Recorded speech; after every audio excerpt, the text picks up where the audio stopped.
कई बार मेरा डिलीवरी वालों के साथ खौफनाक सामना हुआ है, लेकिन ये उन सब में सबसे ज्यादा खौफनाक है। इस हादसे ने मुझे अपनी सोच और समझ पर सवाल करने पर मजबूर कर दिया। करीब 2 हफ्ते पहले मेरी गर्लफ्रेंड मेरे घर नेटफ्लिक्स और चिल करने आई थी। कुछ देर बाद हमें भूख लगी और हमने पिज्जा ऑर्डर करने के बारे में सोचा। मैंने अपना फोन उठाया और डोमिनोज पिज्जा जॉइंट में कॉल कर दिया, जो मेरे घर से ज्यादा दूर नहीं था। एक ही रिंग में वहां काम कर रहे लड़के ने फोन उठा लिया। डोमिनोज पिज्जा, क्या मैं आपका ऑर्डर ले सकता हूं सर? उसने मुस्कुराते हुए पूछा। वो बात करने में उत्साहित सेल्समैन जैसा लग रहा था। हाँ, मैं 2 लार्ज पिज्जा के ऊपर एक्स्ट्रा अनियन रिंग्स वाला पिज्जा ऑर्डर करना चाहूंगा, मैंने जवाब दिया। ठीक है सर, आपका ऑर्डर जल्द ही डिलीवर कर दिया जाएगा, उसने मुझसे कहा। यह पहली बार नहीं था कि मैं उनसे पिज्जा ऑर्डर कर रहा था, इसलिए मुझे उस लड़के पर कोई शक नहीं था। ठीक है, शुक्रिया, मैंने फोन रखने से पहले उसे कहा। हमें उम्मीद थी कि पिज्जा अगले 30 मिनट में आ जाएगा, लेकिन लंबे 4 घंटों के इंतजार के बाद भी पिज्जा नहीं आया था। मेरी गर्लफ्रेंड इंतजार करते करते थक गई और उसने वापस अपने घर जाने का फैसला किया। उसके बाद मैं अपने अपार्टमेंट में अकेला रह गया और भूख के मारे मेरी जान निकल रही थी। मेरी गर्लफ्रेंड के जाने के कुछ मिनट बाद मेरे दरवाजे पर 3 बार खटखट हुई। मुझे लगा कि शायद वो अपना कुछ सामान भूल गई होगी, इसलिए मैं जल्दी से दरवाजा खोलने चला गया। लेकिन जैसे ही दरवाजा खुला तो मैं हैरान हो गया, क्योंकि दरवाजे पर खड़े होकर जो चेहरा मुझे घूर रहा था वो मेरी गर्लफ्रेंड का नहीं था। वो चेहरा तो किसी अजीब से दिखने वाले लड़के का था, जिसके बाल बिखरे हुए थे और आंखें लाल हुई पड़ी थी। उसकी आंखें नशीली थी और उनके पीछे के गड्ढे फूले हुए थे। उसकी हालत बहुत ही खराब सी लग रही थी और शायद उसके कपड़ों पर खून के धब्बे थे या फिर नहीं भी थे, मुझे ठीक से याद नहीं। जाहिर है उस समय मैं इन सब चीजों पर ध्यान नहीं दे रहा था। उस समय उसकी डोमिनोज की पहनी हुई शर्ट और उसके हाथ में पिज्जा पर ही मेरा ध्यान था। क्या बदतमीजी है ये, मैं इस चीज के लिए घंटों से इंतजार कर रहा हूँ। मैं उस पर बरस पड़ा। उसने एक शब्द भी नहीं कहा। वो चेहरे पर बिना कोई भाव लिए वहां चुपचाप खड़ा रहा। किसी वजह से उसका सर बाएं ओर झुका हुआ था। मुझे ऐसा लग रहा था जैसे उसने नशा किया हुआ था, लेकिन मुझे दारू या ड्रग्स की कोई महक नहीं आ रही थी। मैं कम से कम उसके मुंह से माफी के 2 शब्द सुनना चाहता था, लेकिन उसने कुछ नहीं कहा। तुम जानते हो क्या रिचर्ड? मैंने एक बार फिर गौर से उसका नाम पढ़ा। ब्रैडसन, मैं तुम्हारी शिकायत तुम्हारे मैनेजर से करूंगा, इसे मुझे दो। मैंने जबरदस्ती उसके हाथ से पिज्जा का डब्बा छीना, और सच कहूं तो बात मेरे भूखे होने की ना होती तो मैं कभी उस आदमी के हाथ से वो पिज्जा नहीं लेता। मैंने दरवाजा जोर से उसके मुंह पर बंद करने से पहले उसे बुरी तरह घूर कर देखा। वैसे भी अब तक अंधेरा हो चुका था, लेकिन कम से कम मुझे खाने के लिए कुछ तो मिल गया था। मैं अपने सोफे पर आराम से बैठ गया और खाना शुरू करने लगा, लेकिन जैसे ही मैंने उनमें से एक डब्बे को खोला, मुझे एक और सदमा मिला।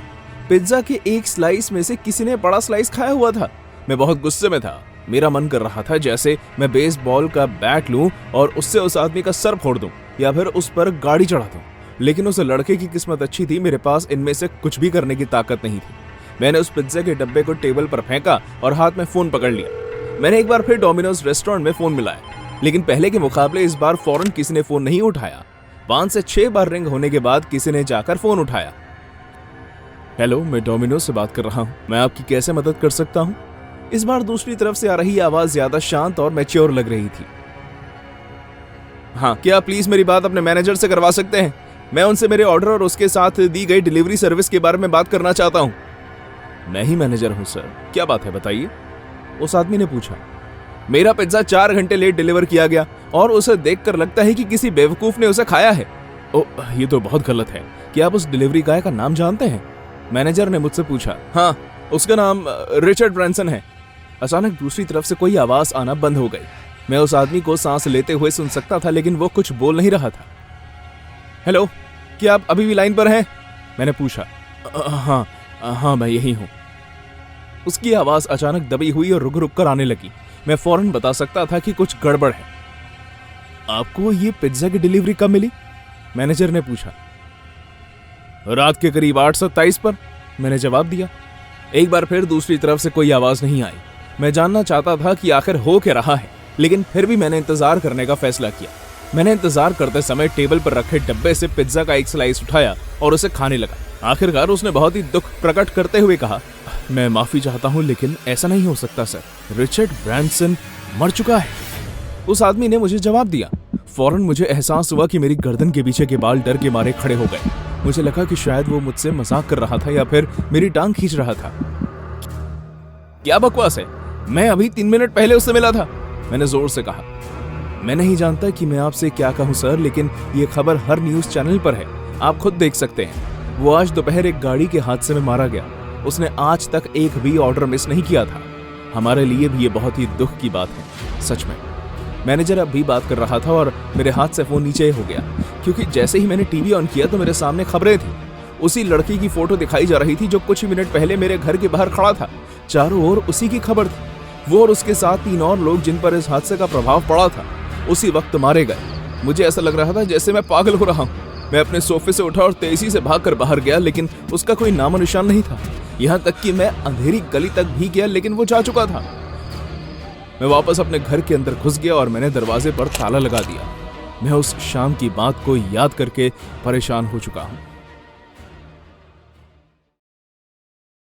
हे गाइस, मेरा नाम एलन है और मैं आपको बता दूं कि मुझे पिज्जा बहुत पसंद है। मुझे हर वो फ्लेवर ट्राई करना पसंद है जिसके बारे में आप सोच सकते हैं, चाहे वो अच्छा हो या ना हो। अगर किसी जगह पर पिज्जा मिलता है तो मैं वहां जा सकता हूं। खैर, इस बार भी कोई नई पिज्जा की जगह खुलती है तो मैं वहां उसे खरीदने पहुंच जाता हूं। क्या आप जानते हैं क्यों? क्योंकि मुझे पिज्जा डिलीवरी से बहुत डर लगता है। हो सकता है कि आपको सुनने में अजीब लगे, लेकिन जब मैं आपको अपनी कहानी बताऊंगा तो मुझे यकीन है कि आप भी मेरा साथ देंगे। ये सब एक आम रात को शुरू हुआ। सुबह के 4 बज रहे थे और घर की घंटी बजने की आवाज से मेरी नींद खुली। मुझे लगा कि शायद कोई बच्चा शरारत कर रहा होगा, इसलिए मैं वापस सो गया। अगले दिन जब मैं उठा तो मैंने सीसीटीवी में चेक किया कि क्या उस बच्चे को मैं जानता हूं या नहीं। लेकिन मैं ये देखकर हैरान था कि वो कोई बच्चा नहीं था। जिस आदमी ने हमारे घर की घंटी बजाई वो पिज्जा डिलीवरी करने वाला था, लेकिन वो कोई आम पिज्जा डिलीवरी वाला नहीं था। उसमें कुछ तो अजीब बात थी। इस आदमी के होंठ नहीं थे, उसके दांत टूटे और सड़े हुए थे और उसका मुंह बहुत बड़ा था। लेकिन जिस चीज से मैं सबसे ज्यादा डरा वो था उसका चेहरा। वो आदमी जानता था कि सिक्योरिटी कैमरा कहाँ लगा हुआ था, और मैंने महसूस किया कि जब मैंने उसमें देखा तो वो सीधा मेरी आंखों में देख रहा था।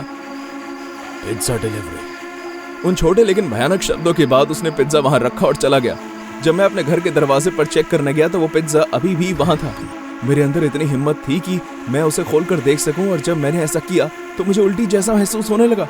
वो पिज्जा सड़ा हुआ था और उस पर कीड़े मकोड़े चल रहे थे। मैंने उसे कूड़ेदान में फेंक दिया और उस वीडियो को जरूरत के लिए संभाल लिया। उस दिन के बाद से ये सिलसिला चलता रहा। हर दिन रात होने पर वो आदमी मेरे घर की घंटी बजाता और पिज्जा डिलीवरी कहकर चला जाता। मैंने कई बार पुलिस को फोन किया और एक बार वो उसे गिरफ्तार करके भी ले गए, लेकिन उन्हें उसे जल्दी ही छोड़ना पड़ा। आखिर वो उसे गिरफ्तार करके रखते भी क्यों? क्योंकि वो मेरे लिए सड़ा हुआ पिज्जा लाता था। अब मेरे पास बस एक ही रास्ता बचा था कि मैं उससे आमने सामने होकर पूछूं। लेकिन सच कहूं तो मैं बहुत डरा हुआ था। वो आदमी डरावना था और मैं नहीं जानता था कि वो क्या कर सकता था। मैंने ये सब ऐसे ही चलने दिया कि अचानक एक दिन मुझे समझ आया कि अगर आप वक्त रहते किसी चीज पर एक्शन ना लो तो चीजें किस हद तक बढ़ सकती हैं। ये शनिवार की रात की बात है। मेरी बीवी बच्चों को लेकर अपने घर गई हुई थी, जहां वो अगले 2 दिन बिताने वाली थी। मैं घर में अकेला था, कम से कम मुझे तो यही लगा था। मैं बाथरूम से बाहर निकलने ही वाला था कि मैंने बाथटब में कुछ देखा जिसने मेरा ध्यान आकर्षित कर लिया। वो एक सड़े हुए पिज्जा की स्लाइस थी, और इससे और भी भयानक बनाने के लिए वो पिज्जा गर्म था।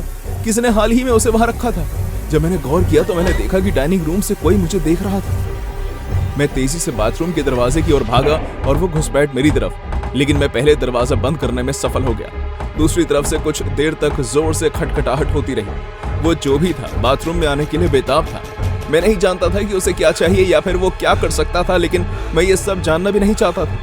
सेकंड्स बीते, मिनट्स बीते, घंटे बीत गए।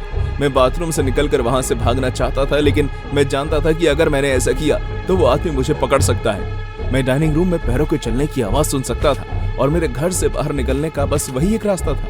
तब मेरे दिमाग में एक प्लान आया। दरवाजा खोलूंगा, किचन की तरफ भागूंगा, अपना सेलफोन हाथ में लूंगा और वापस बाथरूम में आकर छुप जाऊंगा। इस तरह मैं पुलिस को फोन करके खुद को बचा सकता हूँ। मैंने दरवाजा खोला और भागना शुरू किया, लेकिन किसी ने मुझे पकड़कर रोक लिया। वो सिर्फ एक नहीं बल्कि 3 आदमी थे। उन सब ने पिज्जा डिलीवरी वालों की तरह कपड़े पहने हुए थे, लेकिन वो जो आदमी मुझे पिछले कई दिन से परेशान कर रहा था उससे हटकर इन्होंने अलग अलग जानवरों के मास्क भी पहने हुए थे। डाइनिंग रूम से एक आदमी आया जो बिना मास्क के भी बाकी सभी लोगों से ज्यादा डरावना लग रहा था। वही आदमी जो रात में मेरे घर पिज्जा देने आया करता था। प्लीज मुझे कुछ मत करो, मेरे सारे पैसे मैट्रेस के अंदर है, दीवार की तरफ उसमें एक लॉक है, सब कुछ ले जाओ। पीछा करने वाले की तरफ से संकेत मिलने के बाद मास्क पहने सभी पिज्जा डिलीवरी वाले लड़के मेरे घर को तहस नहस करने लगे। उन्होंने ड्रॉअर खोले, फर्नीचर तोड़ दिया, सभी कागज इधर उधर फेंक दिए। ऐसा लग रहा था जैसे वो कुछ ढूंढ रहे थे, लेकिन वो कुछ भी देखने के लिए रुके नहीं। उसी समय जिस आदमी ने मास्क नहीं पहना हुआ था वो पिज्जा का एक डब्बा लेकर मेरे पास आया और बाकी 2 मास्क पहने लड़कों ने मुझे पकड़ा हुआ था। बिना किसी चेतावनी के उस आदमी ने मेरे मुंह में सड़ा हुआ पिज्जा डालना शुरू कर दिया। मुझे अपनी जीभ पर सड़ा हुए चीज, कीड़े मकोड़े सब महसूस हो रहे थे। मैं उल्टी करना चाहता था, लेकिन इससे पहले कि मैं थूक भी पाता, मास्क पहने एक आदमी ने मेरा मुंह अपने पैर से बंद कर दिया। कम ऑन, मुझे लगा था कि तुम्हें पिज्जा बहुत पसंद है। अपनी पूरी जान लगाते हुए मैं अपने दाएं हाथ को छुड़ाने में सफल हो गया और मैंने खुद पर हमला कर रहे आदमी का पैर पकड़ लिया और उसे गिरा दिया। जिस आदमी ने मेरा दूसरा हाथ पकड़ा हुआ था, मैंने उसे जोर का मुक्का मारा और अपने घर से जितना दूर हो सका भाग गया। कुछ सेकंड्स के अंदर उन आदमियों ने मुझे पकड़ लिया। एक ने मुझ पर कूदकर मेरी टांगे पकड़ ली और बाकी ने मेरे हाथ। जैसे ही उन चारों ने मुझे मेरे घर के बाहर घेरा तो मास्क के बिना वाला आदमी हाथ में पेंचकस लिए मेरी तरफ बढ़ा। वो आदमी मेरी छाती के ऊपर बैठ गया और उस धातु को मेरी छाती पर घुमाने लगा, ये बताने के लिए कि वो उससे कहां गाड़ेगा। प्लीज मुझे मत मारो, मैंने तुम्हारा क्या बिगाड़ा है? मेरी एक बीवी है, बच्चे हैं जिनसे मैं बहुत प्यार करता हूँ, वो मेरे बिना जी नहीं पाएंगे, प्लीज रुक जाओ। मेरी बात को नजरअंदाज करते हुए उस आदमी ने पेंचकस हवा में उठाया और मुझ पर हमला करने के लिए तैयार हो गया, लेकिन उसने ऐसा कभी नहीं किया। वो आदमी पूरी तरह से रुक गया।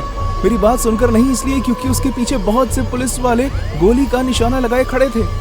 जब वो सब पकड़े गए तो मुझे पता चला कि मेरे पड़ोसियों ने उन सभी को मेरे घर में घुसते हुए देखा और फौरन पुलिस को इत्तला कर दिया। बहुत सख्त कार्रवाई के बाद उन लोगों ने बताया कि वो असली के डिलीवरी वाले नहीं हैं, बल्कि उन्हें मुझे मारने के लिए रखा गया था। पिज्जा डिलीवरी का यह सारा खेल इसलिए रचा गया था ताकि पुलिस को लगे कि मुझे किसी दिमागी हालत से बीमार आदमी ने मारा है। कुछ ही समय में उन्होंने ये भी बता दिया कि ये सारा खेल मेरी बीवी ने रचा था। वो कभी अपने पेरेंट्स से मिलने गई ही नहीं थी, बल्कि वो अपने प्रेमी से मिलने गई थी। उसे उम्मीद थी कि जब मेरा कत्ल हो जाएगा तो ये घर उसके नाम हो जाएगा और वो उस दूसरे आदमी के साथ यहाँ रह पाएगी। आज हमारे केस की कार्रवाई है और मैं जीतने वाला हूँ। आजकल मैं अपने बच्चों के साथ एक शांत जिंदगी जी रहा हूँ। हम सभी को पिज्जा बहुत पसंद है, लेकिन जैसे कि मैंने आपको पहले भी बताया है, उस दिन के बाद से मैं अपना पिज्जा खुद लेने आता हूँ ताकि फिर कभी मेरे सामने गलत पिज्जा वाला ना आ जाए। अगर आपको कभी भी ऐसा लगे कि आपका बॉस अजीब बर्ताव कर रहा है तो उसे नजरअंदाज मत करना। ऐसा दिखावा मत करना कि आप इस बात से ठीक हैं और वक्त के साथ साथ चीजें बदल जाएंगी। मैं इसलिए कह रही हूँ क्योंकि मुझे लगा था कि मैं अपने बॉस को नजरअंदाज कर सकती हूँ, लेकिन उसका अंजाम इतना बुरा हुआ कि अब मुझे उससे पीछे छुड़ाने के लिए थेरेपी लेनी पड़ रही है। ये सब 1 हफ्ते पहले हुआ। मैं पिज्जा डिलीवर करती हूँ और हर रात एक जैसी ही होती है। मैं काम पर आती हूँ और फिर रात की डिलीवरीज शुरू करती हूँ और फिर मेरी शिफ्ट खत्म होने का टाइम तक मेरा बॉस मुझ पर अजीब कमेंट्स करता है। मैं अक्सर उसकी बातों को नजरअंदाज कर देती हूँ, लेकिन उस एक रात तो उसने हद ही कर दी। आज तुम बहुत खूबसूरत लग रही हो, क्यों ना तुम अपनी शिफ्ट खत्म करने के बाद मेरे घर चलो, हम साथ में कुछ ड्रिंक्स पी सकते हैं। शुक्रिया, लेकिन मैं बिजी हूँ। मैं तो तुम्हारे साथ मजाक कर रहा था ग्लोरिया, चीयर अप। मैंने हंसकर टाल दिया, लेकिन मैं देख सकती थी कि जब मैंने अपनी शिफ्ट से जाने से पहले फोन निकाला तो वो मुझे इस तरह देख रहा था। इससे पहले कि मैं बटन दबाती फोन बज पड़ा। मैनेजर फोन तक चलकर आया और उसने फोन उठा लिया। हमें एक आखिरी ऑर्डर आया है, क्यों ना तुम ये भी दे आओ। मैंने एक लंबी सांस ली और ना चाहते हुए भी राजी हो गई। वो पता थोड़ी दूर था, लेकिन एक अच्छे इलाके में था। मुझे कोई अंदाजा नहीं था वहां कौन सा मंजर मेरा इंतजार कर रहा था। मैंने दरवाजे पर खटखटाया और एक औरत ने अंदर से जवाब दिया। ओह, पिज्जा तो आ भी गया। मुझे माफ करना, अंदर आ जाओ जब तक मैं पैसे लेकर आती हूँ। हाँ ठीक है। जैसे ही मैं अंदर घुसी तो मैंने कुछ अजीब चीज गौर की। वहां दीवार पर मेरी तस्वीर थी। हर दीवार तस्वीरों से घिरी हुई थी। मैं पीछे हट गई।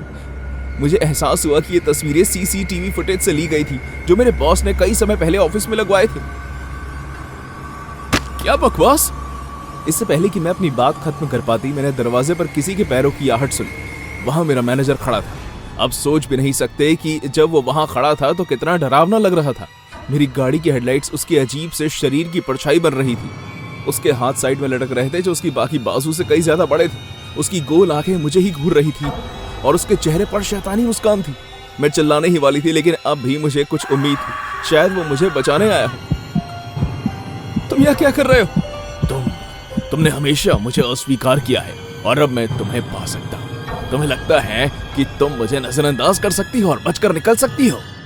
मेरी नजर उससे हटी तो उसके पीछे उसकी बीवी खड़ी थी। उसकी आंखें कमरे की छत पर अटकी हुई थी और वो बार बार एक ही बात दोहरा रही थी, वो तुम्हें पालेगा, वो तुम्हें पालेगा, वो तुम्हें पालेगा, वो तुम्हें हमेशा की तरह पालेगा। उसके चेहरे पर कोई भाव नहीं थे, जैसे उसे पता ही ना हो कि क्या हो रहा है। मैं चिल्लाई और भागते हुए दूसरे कमरे की ओर जाने लगा, लेकिन वो भी चिल्लाते हुए मेरे पीछा करने लगा। मैं उसके भारी पैरों की आवाज अपने पीछे आते हुए सुन सकती थी। उसके लंबे हाथ मुझे पकड़ने की कोशिश कर रहे थे। मैं दूसरे कमरे में जाकर छुपने में कामयाब हो गई, लेकिन जैसे ही मैं भाग कर अंदर घुसी तो मैंने उसकी बीवी को पहले से ही दूसरे दरवाजे से वहां आते हुए देख लिया। परेशानी क्या है तुम्हारी? क्या तुम्हें कोई फर्क नहीं पड़ता कि तुम्हारा पति मुझे चोट पहुंचाने की कोशिश कर रहा है? अभी भी छत की तरफ घूरते हुए उसकी बीवी पागलों की तरह मुस्कुराती रही और हाथ में लिए बेलन को हवा में उठाने लगी। मुझे एहसास हो गया कि ये दोनों ही पागल हैं और मुझे यहाँ से अपनी जान बचाकर भागना होगा। मैं तेजी से खिड़की की तरफ भागी और इससे पहले कि वो दोनों मुझे पकड़ पाते मैं वहां से नीचे कूद गई। मैंने खिड़की बंद कर दी। मेरी गाड़ी बस कुछ ही फुट की दूरी पर खड़ी थी। मैं फौरन उसमें बैठ गई, लेकिन मुझे दरवाजा लॉक करने का वक्त नहीं मिला। मैनेजर और उसकी बीवी भागते हुए दरवाजे से बाहर आए। मैनेजर के हाथ में कुछ नहीं था, लेकिन उसके चेहरे पर गुस्सा साफ दिखाई दे रहा था। वो खुद को मुझसे दूर पाकर गुस्से में अपने दांत पीसने लगा और फिर उसने अपनी बीवी की तरफ मुड़कर उसके कान में कुछ कहा। उसने जो भी कहा मैं सुन तो नहीं पाई, लेकिन जैसे ही वो वापस मुड़कर मेरी तरफ भागने लगा तो उसकी बीवी भी उसके पीछे पीछे भागी। मैंने गाड़ी को रिवर्स घुमाया और उस जगह से बिना इधर उधर देखे निकल गई, जब तक मैं उससे कई ब्लॉक दूर नहीं आ गई। मैंने उसी रात उन दोनों के खिलाफ पुलिस को रिपोर्ट लिखवा दी और वो दोनों पकड़े गए। बाद में पता चला कि उस आदमी की वजह से पिछले कुछ महीनों से आसपास की और भी कई लड़कियां लापता थी। अपने बॉस को कभी इग्नोर मत करना, कभी भी नहीं। इस हादसे की जो बात और भी ज्यादा डरावनी बनाती है वो ये है कि उस दीवार पर लगी हर तस्वीर सीसीटीवी फुटेज से निकाली हुई नहीं थी। उनमें से कुछ तस्वीरें तब की थी जब मैं सो रही थी, जब मैं गाड़ी चला रही थी या फिर जब मैं अपने घर में अकेली थी। इससे मुझे बस इतना ही पता चलता है कि मेरा बॉस कई समय से मुझ पर नजर रखे हुए था और ऐसा हमले की प्लानिंग कर रहा था। आज भी जब मैं उस दिन को याद करती हूँ तो मेरे रोंगटे खड़े हो जाते हैं। और उससे भी ज्यादा खौफनाक बात तो यह है कि अगर मैं वहां से भागी नहीं होती तो मेरा भी वही हाल होता जो बाकी लड़कियों का हुआ था। अगर तुम्हारे बॉस अजीब बर्ताव कर रहे हैं तो कभी उन्हें नजरअंदाज मत करो। ये मत सोचो कि सब ठीक हो जाएगा। जिस पर भी आप विश्वास करते हैं उन्हें इसके बारे में बताओ। उन्हें पता होना चाहिए कि आपके साथ क्या हो रहा है। आपकी सुरक्षा किसी भी चीज से ज्यादा जरूरी है। मैं ये यकीन से कह सकती हूँ कि मैं अब पिज्जा कभी डिलीवर नहीं करूंगी।